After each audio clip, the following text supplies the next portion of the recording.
Welcome back to Deb's True Crime Notebook, where we read the documents for you so you don't have to.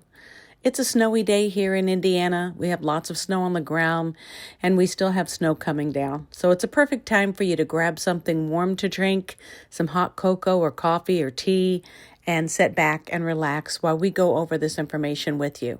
Now, this pertains to the Richard Allen case. If you recall, a couple days ago, I did a video based on information that was given by Ricci Davis, an inmate who claims to have gained confessions from Ron Logan and also from Kagan Klein. This is a follow-up letter that Ricci Davis just did to Fox 59. We're going to attempt to read it to you. I have transcribed it exactly the way it was written by him, and so there may be some grammatical issues. That's not me. But in all, I think he did a very good job in laying out his information, and we're going to relay that to you right now. This is regarding the missed interview to the Delphi Murders by Ron Logan at the Indiana Correctional Facility. I am sorry of the additional blocks of my continued effort of being able to speak of this. It has been a rough road of fighting against suspicious behavior of Carroll County, getting ahead reporting that I simply failed a polygraph. To many, that would sound of legitimate reasoning to disregard, and the DA accusing of dishonesty with reckless regard of truth himself, and knowing my information will cause answers by the community demanded in addition to integrity within the trust of bringing forward this case toward Richard Allen. Although I am the furthest fan of people who commit certain types of crimes, but to agree to allow a sex offender walk right out of prison on your watch with the promise that if you are elected into office, you would do so, I was told by Ron Logan in advance that Nicholas McClellan told a couple family members, Logan's and Ron Logan himself, if I am elected, I will let Ron out. I don't believe he committed that crime. McClellan was referred as a longtime family friend and will have his back. Believe Ron was not joking either. When the investigator was sent, I am the one treated as I done something wrong. I was who requested to be placed on the polygraph. It was made all about my motive, i.e. media attention. It was not about malice. I'm a man who has kids myself and felt deeply for them, baby girls and families. I was asked to take the important, most significant fact, placing into less than 2 paragraphs, be writing them on the paper, seen on the news a couple months ago. So I asked, quote, if I've been speaking to Ron Logan for months, how can I limit it within sentences? End quote. I was just told, do the best I could. In return, I did. Before, I remembered that I was told that I could be charged with perjury and asked if I wrote truthfully.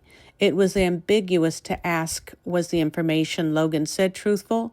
I did not have such answer, but I know I was. No one would answer just informed, just do the best I could. All I wanted to talk like men. I was so upset, I just offered to give a recording. Devices, and under full observation, they will have a recorded confession by Ron Logan. I was told, nah, Mr. Davis, it's okay. It isn't necessary, really. Asterisk. This cannot be denied by Mr. McClellan, DA, as the entire setting was fully recorded by video. It is undisputed facts that he can make. Of course, he has made effort to silence my genuine efforts. It gets worse. While Richard Allen was about to go on trial, once again, I attempted to notify the 3 who were involved once more. There were facts and evidence to lead them to, but he would not speak to me since it related to Logan. Not 1 letter, not 2 or 3, but 7 letters before he convicted an innocent man. I, at first, believed Richard Allen possibly had his hand in it. However, the same evidence that I priorly reported, he taken the same before the jury, making the case against another man with a straight face. I realized then all I was told by Ron Logan was true after all, and secondly, Richard Allen was not a guilty man after all. This left 2 uncharged men and now back to 3 uncharged again. McClellan knew this, as family communicated that the letters were passed on to McClellan. After Richard Allen's conviction, McClellan got on TV live, receiving his many pats on his back, and told the families of the girls and community, quote, he has not been aware of any other suspects, as that was the first question by the media, unquote. I'm not asking to be believed. I'm asking for people to ask questions, follow the evidence, and let them poor victims have justice, as well as a jury settle.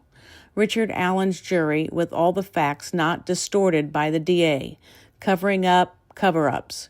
This is what McClellan did not want heard. Question.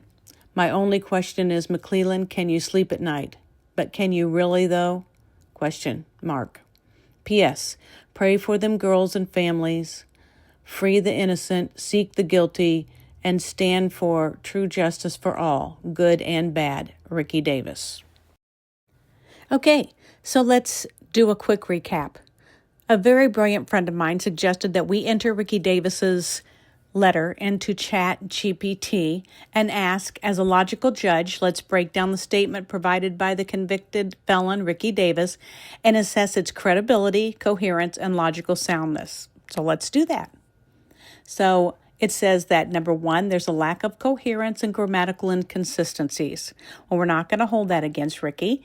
That's to be expected, and I don't think it really makes a difference.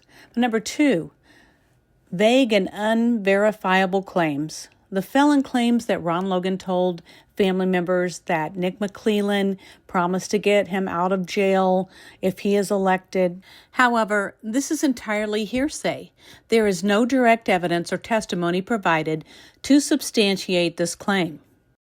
Illogical reasoning regarding the polygraph and statements. The felon says he was willing to take a polygraph, but then criticizes law enforcement for focusing on his motivations. This is contradictory. If someone volunteers information, it is standard for authorities to scrutinize credibility. 4. If Logan had truly confessed, why didn't the felon attempt to provide this information before now to the defense? Why only try to submit it to the prosecution? And furthermore, he didn't bring this information forward before the trial, during the trial, or even immediately after the conviction to the defense?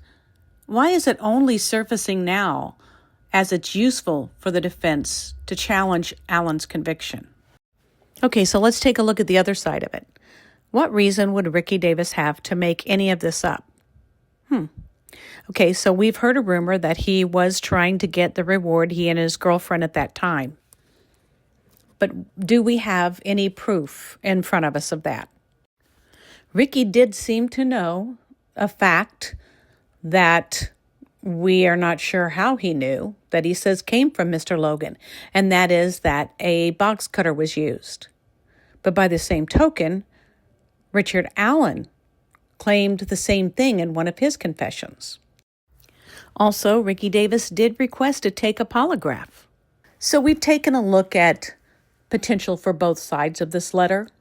What do you think about it? I would love to hear your comments.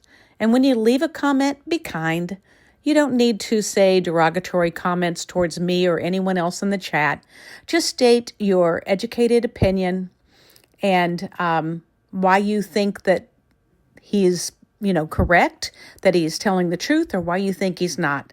You don't need to put someone else's opinion down. Just tell your opinion and move along, and we'll be just fine. We'll see you next time on Deb's True Crime Notebook. Don't forget to like, subscribe, ring the bell for all notifications. Share this in your groups and with some friends. And don't forget to leave that comment.